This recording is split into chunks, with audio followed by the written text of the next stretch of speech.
Hi guys, ഇന്ന് ഹസ്ബൻഡിന്റെ നാട്ടിൽ ഉത്സവത്തിന് പോകുന്നൊരു വ്ളോഗാണ്. അതായത് ഭരണി താലപ്പൊലി. അപ്പൊ ഇതാണ് എന്റെ outfit. Get ready with me ഞാൻ സെപ്പറേറ്റ് ആയിട്ട് ഇട്ടിട്ടുണ്ട്. ചാച്ചു ഇടയ്ക്കിടയ്ക്ക് വന്ന് നോക്കുന്നുണ്ട്. ഇപ്പൊ തന്നെ ലേറ്റ് ആയി, വേഗം വാന്നും പറഞ്ഞുകൊണ്ട്. ആദ്യം തന്നെ ഞങ്ങൾ അമ്പലത്തിലേക്കല്ല കേട്ടോ പോയത്. ഇതൊരു വയലാണ്, ഇളവന വയൽ എന്ന് പറയും. ഇവിടെ പൊന്നും ഭണ്ഡാരവും കൊണ്ടുവരിക എന്ന് പറഞ്ഞിട്ടുള്ള ഒരു ചടങ്ങാണ് ഇപ്പൊ പോയിക്കൊണ്ടിരിക്കുന്നത്. ആ വരവ് പോകുന്ന ടൈമിൽ ഇതുപോലെ ഇങ്ങനെ ചൂട്ടൊക്കെ ഇങ്ങനെ കത്തിക്കിട്ടും. അതായത് ഓല ഇങ്ങനെ കത്തിച്ച് വെക്കും.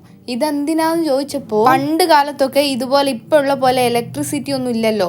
അപ്പൊ ഇങ്ങനത്തെ ചൂട്ടാണ് പോലും കത്തിച്ചു വെക്കല്. അതാണെന്നാ പറഞ്ഞത്. ഞാൻ കരുതി പ്രത്യേക എന്തെങ്കിലും ആചാരമൊക്കെ. ഈ കൈ വീശി കാണിക്കുന്ന അഞ്ചു ആണ് കേട്ടോ എനിക്ക് ഇതൊക്കെ പറഞ്ഞു തന്നത്. അധിക നേരം അതിന്റെ അടുത്ത് നിൽക്കാൻ പറ്റുന്നില്ല, നല്ല ചൂടുണ്ട്. അതുകൊണ്ട് ഞങ്ങൾ വരവിന്റെ കൂടെ തന്നെ കയറി പോവുകയാണ്. ഈ ഒരു വയലും ഇതുപോലുള്ള വരവും ആളുകളും ഒക്കെ ആയിട്ട് നല്ലൊരു വൈബ് കിട്ടോ. ഇതിന്റെ പുറത്ത് വെടിക്കെട്ടും കാര്യമൊക്കെ ഉണ്ടായിരുന്നു അവിടെ. അത് ഞാൻ കാണിച്ചു തരാം.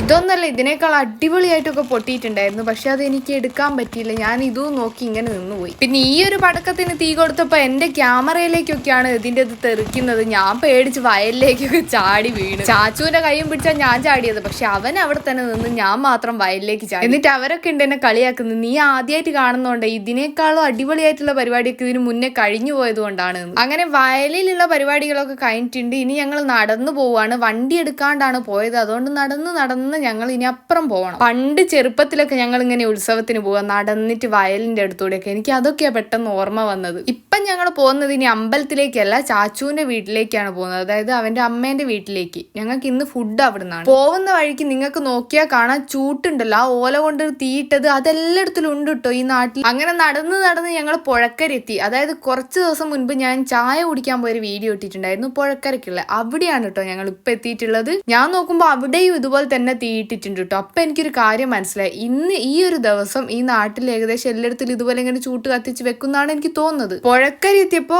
അപ്പുറം അതാ ദൂരെ നിങ്ങൾക്ക് നോക്കിയാൽ കാണാം, അവിടെയും ഫയർ വർക്ക്സ് ഉണ്ടായിരുന്നു കേട്ടോ. എന്താണെന്നറിയില്ല, എത്രയോ വർഷങ്ങൾക്ക് ശേഷമാണ് ഇതുപോലെ ഇങ്ങനെ രാത്രി നടന്നൊക്കെ അമ്പലത്തിലേക്കും ഇങ്ങനെ ഓരോ പരിപാടി കാണാനൊക്കെ പോകുന്നത്. അതുകൊണ്ട് ഒരു പ്രത്യേക ഫീലായിരുന്നു. അവിടുന്ന് ഞങ്ങൾ നേരെ നടന്നിട്ട് പോയത് ചാച്ചുവിന്റെ അമ്മേന്റെ വീട്ടിലേക്കാണ്. ഞങ്ങളിതാ പച്ചയും മേച്ചായിട്ടൊക്കെ ഇട്ടിട്ടിരിക്കുകയാണ്. അങ്ങനെ ഞങ്ങൾ ചോറ് കഴിക്കാൻ വേണ്ടിയിട്ട് ഇരിക്കുകയാണ്. അതിൻ്റെ ഇടയ്ക്ക് ഇവന്റെ മുടിയൊന്ന് ഞാൻ റെഡിയാക്കി കൊടുത്തത് അവന് ഇഷ്ടപ്പെട്ടില്ല ഗൈസ്. എന്നിട്ട് എന്തോന്ന് പറയുന്നുണ്ട് അതിൻ്റെ ഇടയ്ക്ക്. നേരത്തെ തിരക്കിട്ട് മേക്കപ്പും ചെയ്ത് വന്നതാ. എനിക്ക് മര്യാദയ്ക്കൊന്ന് മേക്കപ്പ് ചെയ്തതിനു ശേഷം കണ്ണാടി പോലും നോക്കാനായിട്ടില്ല. അപ്പോഴത്തേക്ക് ഇവൻ വാ എന്ന് പറഞ്ഞിട്ട് വിളിച്ചു കൊണ്ടുപോയിട്ടുണ്ട് എന്നെ. അതുകൊണ്ട് ഫുഡൊക്കെ കഴിച്ച് ഞാൻ സ്വസ്ഥമായിട്ടൊന്ന് കണ്ണാടിയിൽ നോക്കും. അതിൻ്റെ ഇടയ്ക്ക് ചാച്ചു ഒന്ന് വീട്ടിലേക്ക് പോയിട്ടുണ്ടായിരുന്നു, എന്തോ സാധനം എടുക്കാൻ വേണ്ടിയിട്ട്. എന്നിട്ട് വേണം ഞങ്ങൾക്കിനി നേരെ അമ്പലത്തിലേക്ക് പോകാൻ. അങ്ങനെ ഞങ്ങൾ 3 പേര് അമ്പലത്തിലേക്ക് പോകാൻ നോക്കുകയാണ്. അതിന്റെ മുന്നേ ഒന്ന് വീട്ടിൽ പോകേണ്ട ആവശ്യം കൂടി ഉണ്ടായിരുന്നു. അതുകൊണ്ട് നേരെ വീട്ടിലേക്കാണ് പോയത്. നേരെ അമ്പലത്തിലേക്ക്. അപ്പൊ ഇതാണ് അമ്പലം, മുഴപ്പിലങ്ങാട് ശ്രീ കൂറുമ്പ ഭഗവതി ക്ഷേത്രം. എന്റെ 1-2 മാസം മുൻപുള്ള ഷോർട്സിൽ നിങ്ങൾ ഈ അമ്പലം കണ്ടിട്ടുണ്ടാവും, എന്റെ വീഡിയോസ് കാണുന്ന ആളാണെങ്കിൽ. അന്നും ഞാൻ ഈ അമ്പലത്തിൽ വന്നിട്ടുണ്ടായിരുന്നു. അത് പകലായിരുന്നു. അതായത് ഈ അമ്പലത്തിൽ ഒരു വർഷത്തിൽ 2 ഉത്സവം ഉണ്ടാവും. ഒരു വർഷത്തിൽ 2 ഉത്സവം എന്നൊക്കെ പറഞ്ഞപ്പോ ഞാൻ പറഞ്ഞു, എന്റെ നാട്ടിലൊക്കെ ഓരോ വർഷം ഓരോ അമ്പലത്തിൽ ഓരോ ഉത്സവം ഉണ്ടാവും. എന്റെ നാട്ടിൽ എനിക്കറിയുന്ന അമ്പലങ്ങളിലൊക്കെ ഒരു ഉത്സവം ഉണ്ടാവാറുള്ളൂ കേട്ടോ. ഇനി വേറെ എവിടെ ഉണ്ടോന്ന് എനിക്കറിയാം. നിങ്ങളുടെയൊക്കെ നാട്ടിൽ എങ്ങനെയാണ്? വർഷത്തിൽ ഒരു അമ്പലത്തിൽ തന്നെ എത്ര ഉത്സവം ഉണ്ടാവാറുണ്ട്? ജസ്റ്റ് കമന്റ് ചെയ്യണേ, അറിയാൻ വേണ്ടിയിട്ടാ. വണ്ടിയൊക്കെ ഒരു സൈഡിലേക്ക് പാർക്ക് ചെയ്തിട്ട് ഞങ്ങൾ അമ്പലത്തിലേക്ക് എത്തിയിട്ടുണ്ട്. ഇവിടെ നിന്ന് ഗാനമേള കൂടെ ഉണ്ട് കേട്ടോ. നല്ല ആളുണ്ട് കേട്ടോ, അത്ര ആൾക്കാരൊക്കെ ഉണ്ട്.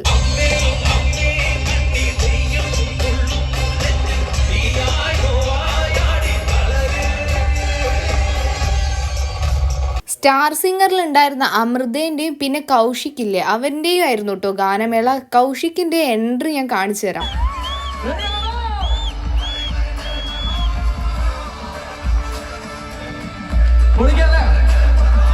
എൻട്രി ഇത് മാത്രല്ല കേട്ടോ, കുറെ പവർഫുൾ ആയിട്ടുള്ള സാധനങ്ങൾ കൂടി ഉണ്ട്. അത് ഞാൻ എടുത്തിട്ടില്ലായിരുന്നു.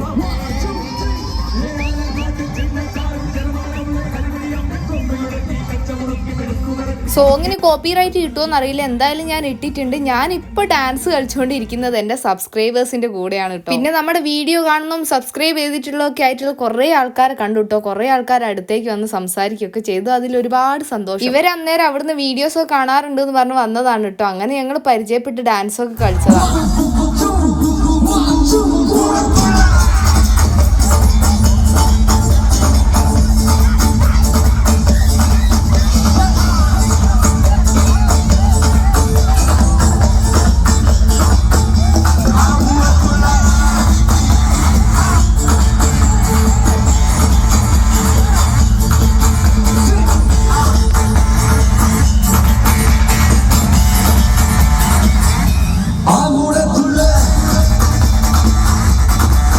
അങ്ങനെ ഡാൻസും പരിപാടിയും ഒക്കെ കഴിഞ്ഞ് ഒരു ഐസ്ക്രീം ഒക്കെ കഴിച്ചിട്ട് ഞങ്ങൾ അവിടുന്ന് പോകും. അങ്ങനെ ഭരണി താലപ്പൊലിക്ക് അടിപൊളിയായിട്ട് അടിച്ചു പൊളിച്ചു. So happy. അപ്പൊ ഈ വീഡിയോ ഞാൻ വൈൻഡപ്പ് ചെയ്യാണ്. ഇനി അടുത്തൊരു വീഡിയോ ആയിട്ട് കാണാം. Bye guys.